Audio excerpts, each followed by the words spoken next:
Donald Trump is a president that sometimes he doesn't know how to get out of his own way, or at least that's my take on the matter. And if you're wondering why we're talking about this on Pop Culture Crisis, it's because I find headlines like this to be particularly frustrating and annoying, as well as headlines like this about Donald Trump and Jimmy Kimmel and Seth Meyers to be equally as annoying. If you don't know what's going on right now, so Donald Trump has a lot of wins under his belt in his second term. Between his first and his second term, we could talk about border crossings being down nearly to zero, ending catch and release, travel ban, tax cuts, J6 pardons. He kept TikTok, if you're one of the people that wanted him to keep TikTok, and IVF. He's expanded IVF to give more families access to IVF. That's a matter of contention amongst people on the right, but I suppose that's bound to happen when you've developed a big tent political system. But those are wins. But people are distracted. They're distracted by Epstein, though they have agreed to release the files, and he has signed that bill, and it will be within the next 30 days. I believe they have to release them. There's issues with Israel, and people believe dual loyalties, and that Trump seems to care more about Israel than he does about America.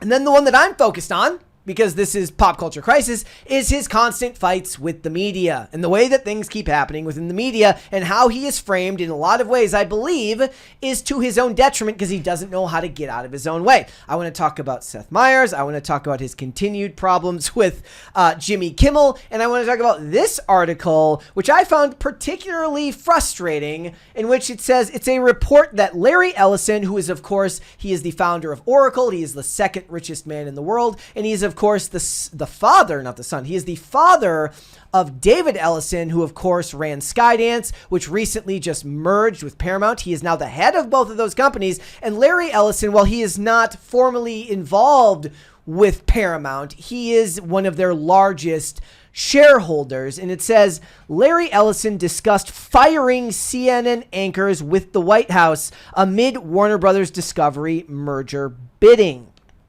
That's a problem. Basically, what this is entailing is that Warner Brothers wants to be sold. They want to get antitrust approval from the government to be able to do so. So one of the things they might be willing to do, if it came down to it, would be to fire people that Donald Trump doesn't like. And there are a lot of people, to be fair, that Donald Trump doesn't like, because a lot of people have given him a reason to dislike them. I hate that. I hate that idea. I hate the idea of the government, even the threat of government intervention because of the antitrust stuff, being involved in the workings of private business. White House officials reportedly discussed the potential firings with several CNN anchors disliked by President Trump, with billionaire investor Larry Ellison. Normal people, and I know that you cannot cater to normal people, but normal people will see this, and they will see Trump going after irrelevant CNN anchors, talking heads that nobody cares about anymore, even if that's not necessarily, it is more complicated than that. So it says White House officials reportedly discussed the administration's desire amid Paramount Skydance's offer to acquire Warner Brothers Discovery, which owns CNN, according to sources at The Guardian. According to the sources, Ellison talked about CNN anchor, I think they meant CNN anchors, that could be fired to smooth the way for federal approval of purchase of Warner Brothers. Again, to the moderates, to the people that do not want to see government interfering in private business, that is not something that people are going to appreciate. There are a host of reasons why you fire talking heads at CNN. They are irrelevant to the general population. Ratings down, salaries ballooned way too high. But if people hear that you're firing people because Donald Trump doesn't like them, and if you keep them, he's not gonna, his FCC chair isn't going to approve your antitrust case. What is that if it's not government intervention in private business? And the left will call it fascism. So it says, among the names floated for the axe included Aaron Burnett and Brianna Keela, both of whom Trump dislikes. Ellison does not hold a formal position with Paramount Skydance, but he is a major shareholder, as his son David Ellison is, of course, the chief CEO, the chief executive officer, chief CEO.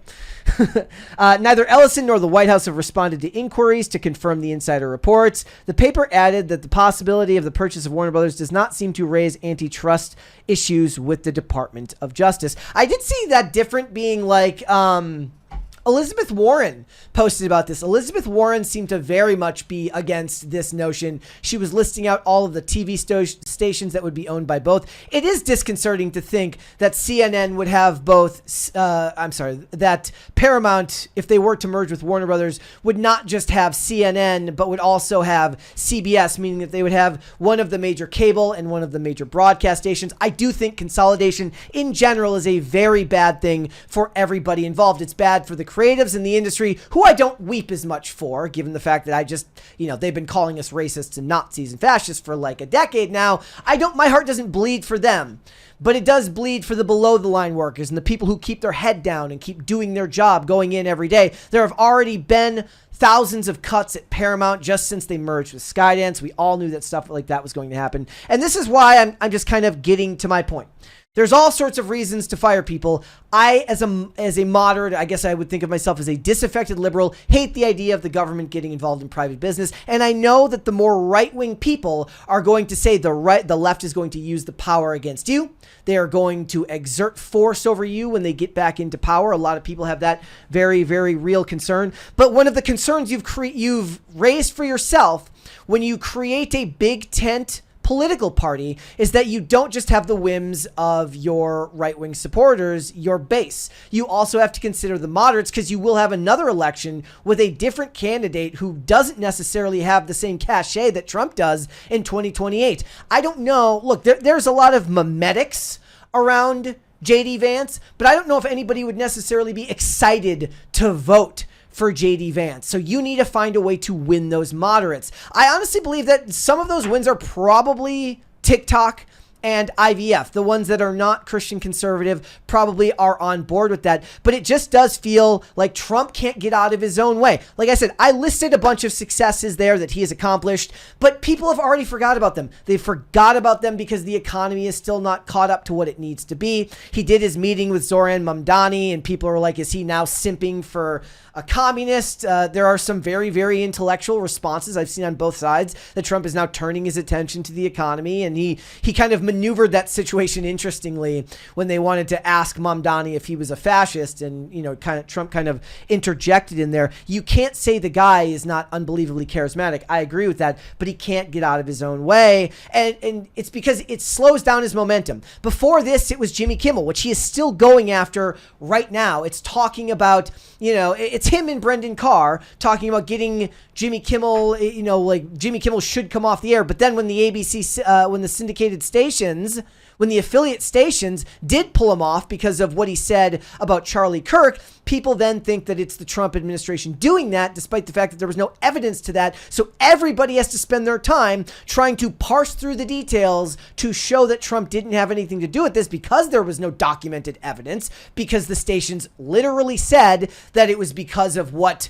Kimmel had said, and of course this ban, which was supposedly this ridiculous, it was an attack on free speech. You lose ground having to argue with people about that. So this was recently, Trump says, why does ABC fake news keep Jimmy Kimmel, a man with no talent and very poor television ratings, on the air? Why do the TV syndicates put up with it? Also, totally biased coverage. Get the bum off. Look, bro, you won already. When it comes to this stuff, they are talking to a wall. They are talking to boomers. They are talking to people that will never be swayed the other direction. There is a reason they called the 2024 presidential election the podcast election, because you were able to speak to a voting bloc that is no longer getting their news from the talking heads on these stations. Most people now, when they see a talking head in a nice suit and tie against a prefab background that looks like it costs millions of dollars. Literally, my background is just like a piece of plywood. Let me, like, right there. It's a piece of plywood. When people see talking heads in nice suits talking to the public about what they should believe, They know that it's fake. They know that it is at the behest of corporate bureaucracy that has their own political interests. It was not that long ago that the other late night show host, Colbert, was saying, like, it's my job to, like, we're the ones that read the news, right? And then we kind of break it down for you. But it's not really just about the news. It's about how we feel about it. And I got angry. I was like, fuck you. I'm not offloading my thoughts, my feelings, my beliefs on this stuff on anyone but myself. And the idea that there are still people that want to put those people in charge and kind of delegate their own thoughts, feelings on politics on talking heads on late night TV. Sorry, my wife just texted me. That's disgusting. People go to podcasts now to listen to people. They don't go there for Joe Rogan's opinions. They go there to listen to Joe Rogan while he talks and gives airtime to people who the mainstream media stopped giving airtime to a long time ago. People have gone elsewhere for their entertainment. They've gone elsewhere for their news. Right now they're talking about like 1 in 5 people get their news from TikTok, which is terrifying. You should not be looking for short form content for news, but it's definitely a place where you can go to curate and find things that you do want to learn about and then go find more interesting avenues to do so. Independent media is where you go for that. So the Jimmy Kimmels of the world, why waste your time fighting with them? Then we have the FCC again in relation to Seth Meyers. On November 15th, Trump, 79, denounced the 51-year-old late-night host on Truth Social. NBC's Seth Meyers is suffering from an incurable case of Trump derangement syndrome. He was viewed last night in an uncontrollable rage, likely due to the fact that his show is a ratings disaster, Trump added. Aside from everything, Meyers has no talent, and NBC should fire him immediately. Look, there's a reason why they call you a fascist. And this does not make you a fascist, but when a government official is calling for the firing of a guy who works for a private company, no, you did not force him to be fired, but calling for it is just one of those things. The moderates and the liberals, they're not going to get on board with that. Again, like I said, I understand the point they're making when they're saying that you need to exercise power because when the left gets back into power, they will do so against you. Normal people who are not heavily politically inclined are on that spectrum. They're not thinking that way. All it looks like to them is you getting involved in private business. And and again, this is a problem when you've made a big tent political party where you have reached out to people who would have business concerns, people who work in business, who have concerns about the government getting involved in their private affairs. And the argument that it's going to be used against them in the future may not always be the most persuasive, even if it ends up being true. I'm not asking him to change who he is. I'm asking him to change how he spends his time. Focus on the things. I guess in a lot of ways, this is asking him to change who he is, because it is who Donald Trump is in a lot of ways. Focus on the things that you've accomplished. We've talked before on IRL. Nobody glazes Trump better than Trump. Focus on the wins. Focus on the things you've accomplished. I was looking through the list of things that he has done in his second term, and I was baffled at how much good was actually in there. But the problem is people are distracted. They're distracted by Epstein, that whole situation was bungled. They're distracted by Israel, where there is a whole bunch of people. There is the battle on the right now, in the wake of Charlie Kirk's assassination. There seems to be this battle with no Democrats really in power at the federal level that they need to fight. They're fighting amongst themselves. All of this is a distraction. Focus on the things that you have done well, because there's plenty of it. Again, like I said, done great. He has done great on the border. He has done great with taxes and tax cuts, the J6 pardons, all of that stuff. But the people still have questions. A lot of people weren't a fan of the TikTok, of keeping TikTok. They weren't a fan of IVF expansion, but you have to focus on the wins for not just your base, but also the middle and everyone else. I look at this article, and again, this is not what I would declare as fascism. But what it looks like to the average person is that these companies are going to be willing to do things that you want them to do so that they can get a regulatory approval. And if the regulatory approval wouldn't have gone through without somebody being fired simply because you dislike them, that's not an argument. It's not an argument for me, I don't think, and it's not an argument for at least a couple of other people. I fully understand that given the audience we have, my take on this is not going to be very popular, and that's fine. But I just think that he needs to learn how to get out of his own way, because there's a lot of good that's been done that's getting lost in the messaging. Get back to focusing. I guess right now it's the economy, right? You've done good. You've done well by J6. You've done well by the tax cuts. You've done well by the border, which I think is the biggest one for a lot of people. Hopefully the tax cuts lead to better things within the economy. Hopefully the grocery prices come down in 2026. I would plead with you to stop pretending like they're great now, because they're not, and stop using the stock market as a barometer for how well the country is doing. I understand that as a businessman that it tends to be how he thinks at the fundamental level, but the average everyday person, their life experience right now, that is what is going to keep voters happy going into the midterms and then into 2028. You can't just focus on Wall Street. You have to focus on the average everyday person as well. Do not fire people just because they are disliked. CNN, if you're going to fire them, don't do it for that reason. There are a myriad of reasons. They are irrelevant. They're probably paid too much. Nobody cares about them. But the idea that people would get into their head that Trump said to them, oh, I don't like them, and if you want this deal to go through, they're gonna have to be fired. Even if that's not what happens, it's like the FCC thing all over again. You put people down a rabbit hole of distraction where you have to argue about the minuscule details. It has to become a pedantic argument about what was said and what was done, and nobody will ever know the truth, and then it ends up being a problem for everyone because it makes it harder to get your agenda pushed through when everyone's fighting with you over you truth socialing Jimmy Kimmel or truth socialing Seth Meyers.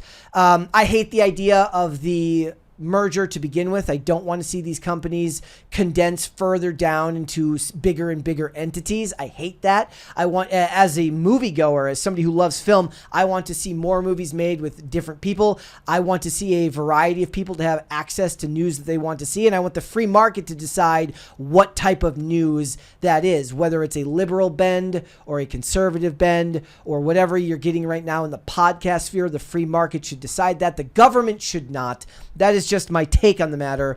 I would be interested to know what you guys think about it. I am sure that my take on this is probably a little bit unpopular, and that's fine. And if you don't know what our podcast is, guys, Pop Culture Crisis is live Monday through Friday, 3 p.m. Eastern Standard Time, which is, of course, noon Pacific. We have a lot of fun over there. I know this one was a little bit more political, but I believe Seth Meyers and Jimmy Kimmel, they are representative, or even the Stephen Colberts, they are representative of the old guard of pop culture, the old guard of how we got information, and it's interesting to talk about it. Let me know what you think about it, and check out the podcast Monday through Friday at 3 p.m. See you there, guys. Thanks for watching. Listen to full episodes of Pop Culture Crisis on Spotify. Keep up with us on social media, and make sure you subscribe and ring that bell so you never miss the show. Bye, guys.